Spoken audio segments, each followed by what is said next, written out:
हाँ तो बेटा क्वेश्चन स्टार्ट करते हैं। इलस्ट्रेशन नंबर 48 करेंगे। ये आपका क्वेश्चन है।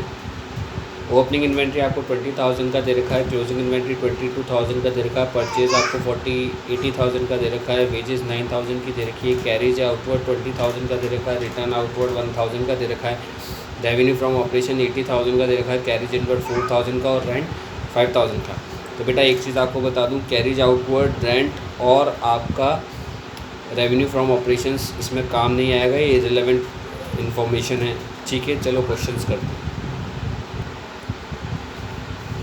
तो बेटा आपका इन्वेंट्री टर्नओवर रेशियो का फॉर्मूला क्या होता है? इन कॉक्स अपॉन एवरेज। तो बेटा आपका कॉक्स कैसे कैलकुलेट होगा? Opening inventory plus net purchases plus wages plus carriage inward minus closing inventory. तो बेटा ओपनिंग इन्वेंट्री आपका 20,000 का दे रखा है, नेट परचेजेस आप परचेज माइनस परचेज रिटर्न करके निकाल लेंगे, वो 79,000 आएगा। मैंने फुल फॉर्म लिख रखी है 80,000 माइनस 1,000 प्लस आप 9,000 करेंगे, वो वेजेस का है, कैरेज इनवर्ड 4,000 रुपीज़ है और माइनस 22,000 क्लोजिंग इन्वेंट्री। तो आपका 90,000 आ जाएगा कॉक्स।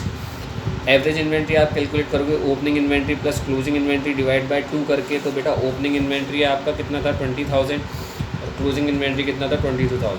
इन दोनों को ऐड करके आपने डिवाइड बाय 2 किया तो आपके पास आ गया 21,000। अब आप ITR कैसे कैलकुलेट करोगे? कॉक्स आपको 90,000 दे रखा है, कॉक्स आपको 90,000 दे रखा है, एवरेज इन्वेंट्री 21,000 का आया, तो आपका जो रेशियो आ गया वो आ गया बेटा 4.29 टाइम्स। जो ITR निकला वो निकला 4.29 टाइम्स। बेटा carriage outward rent comes in P&L है, नॉट इन ट्रेडिंग अकाउंट, इसलिए वो रिलेवेंट हो गए थे। और हमने सेल्स वाला फार्मूला यूज़ नहीं किया है, इसलिए रेवेन्यू फ्रॉम ऑपरेशंस या सेल्स भी क्या हो गया था? इररिलेवेंट हो गया था। ओके बेटा, अगर इस क्वेश्चन में हम एवरेज एज ऑफ इन्वेंट्री निकाले तो इन्वेंट्री होल्डिंग पीरियड निकले। इन्वेंट्री होल्डिंग पीरियड भी बेटा एवरेज एज ऑफ इन्वेंट्री को ही बोलते हैं। ये एक और नाम है इसका जो मैंने पिछले वाले लेक्चर में कवर नहीं किया था। इसको हम निकालते हैं 365 डिवाइड बाय ITR करके। तो 365 डेज़ मीन्स जो ईयर में डेज़ होते हैं, उसको 4.29 से डिवाइड कर दिया, जो आपका ITR अभी निकला था, तो आपके पास 85.08 डेज़ आया। हम इसको 85 डेज़ लिखते, लेकिन मैं इसको क्या कर दूंगा बेटा 86 डेज़, क्योंकि हमेशा अगर पार्शियल डेज़ भी होते हैं तो नेक्स्ट डे माना जाता है, तो हम इसको क्या बोल देंगे बेटा 86 डेज़। बेटा नेक्स्ट क्वेश्चन जो है वो है आपका illustration number 51। Calculate inventory turnover ratios from the following information when gross profit ratio is 25%। बेटा जब भी ग्रॉस प्रॉफिट रेशियो 25% दिया हुआ रहता है, उसके आगे कुछ लिखा हुआ नहीं रहता, तो उसको ऑन सेल्स माना जाता है। तो क्वेश्चन में आपको credit sales, cash sales given है। बेटा क्रेडिट सेल्स और कैश सेल्स को ऐड करने के बाद हमारे पास टोटल सेल्स आ जाएगी। रिटर्न इनवर्ड 20,000 का है, तो सेल्स में से हम रिटर्न इनवर्ड को माइनस कर देंगे तो हमारे पास सेल्स रिटर्न आ जाएगा। ओपनिंग इन्वेंट्री 55,000 की दे रखी है, क्लोजिंग इन्वेंट्री 45,000 की दे रखी है। आइए क्वेश्चन को करते हैं। तो बेटा जैसा मैंने आपको बताया था कि टोटल सेल्स जो है वो कैसे निकलेगी, credit sales plus cash sales करके। तो 2,70,000 को 150,000 से प्लस कर लीजिए तो आपका 4,20,000 आ जाएगा। नेट सेल्स निकालने के लिए आप 4,20,000 में से 20,000 को लेस कर दीजिए तो आपका 4 लाख नेट सेल्स आ जाएगा।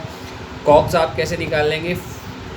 4 लाख में से आप 4 लाख का 25% लेस कर देंगे, क्योंकि बेटा आपको ग्रॉस प्रॉफिट की रेट जो है ऑन सेल्स दे रखी है, तो आप उसको सेल्स से डायरेक्टली मल्टीप्लाई करके ग्रॉस प्रॉफिट निकाल सकते हैं, जैसा कि मैंने यहाँ कर रखा है।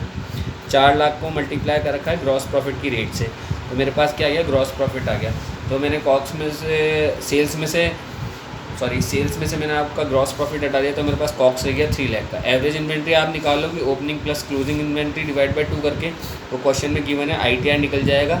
कॉक्स 3 लाख का था और एवरेज इन्वेंट्री 50,000 का निकला था, तो 6 टाइम्स आ जाएगा। Now moving towards next question. बेटा इलस्ट्रेशन नंबर 53 करेंगे। From the following calculate inventory turnover ratio. बेटा ओपनिंग इन्वेंट्री दे रखा है, क्लोजिंग इन्वेंट्री दे रखा है, इसमें रेवेन्यू फ्रॉम सेल्स दे रखा है 6 लाख और ग्रॉस प्रॉफिट दे रखा है 25% on cost of revenue from operation.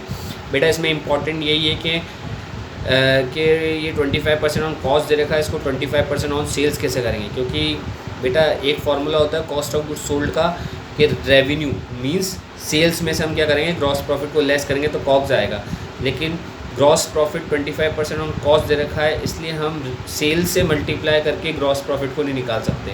तो हम क्या करेंगे? 25% ऑन कॉस्ट को चेंज करेंगे 25% ऑन सेल्स के अंदर। देखते हैं कैसे करते हैं।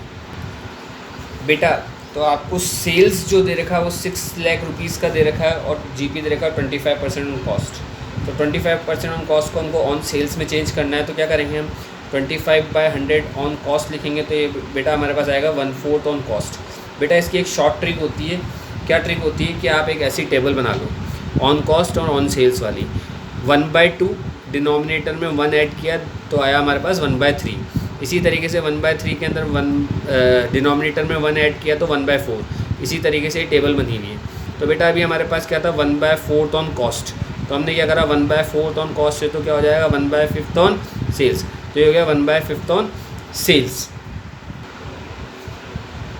तो बेटा जैसे ही 1/5 ऑन सेल्स आ जाएगा तो हम उसको सेल्स से मल्टीप्लाई कर देंगे तो हमारे पास ग्रॉस प्रॉफिट 1,20,000 आ जाएगा।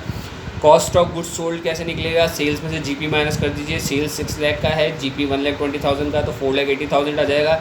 Average inventory opening plus closing inventory divide by 2 कर देंगे, वो क्वेश्चन में एज इट इज़ गिवन है। और आईटीआई निकालने के लिए जो हमारा कॉस्ट ऑफ गुड्स सोल्ड 4,80,000 निकला था उसको हम एवरेज इन्वेंट्री 40,000 से डिवाइड कर देंगे तो हमारे पास 12 टाइम्स क्या आ जाएगा आईटीआर। बेटा आज के लिए इतना ही। कुछ होमवर्क के क्वेश्चन है वो मैं आपको फ़ोटोग्राफ सेंड कर दूँगा।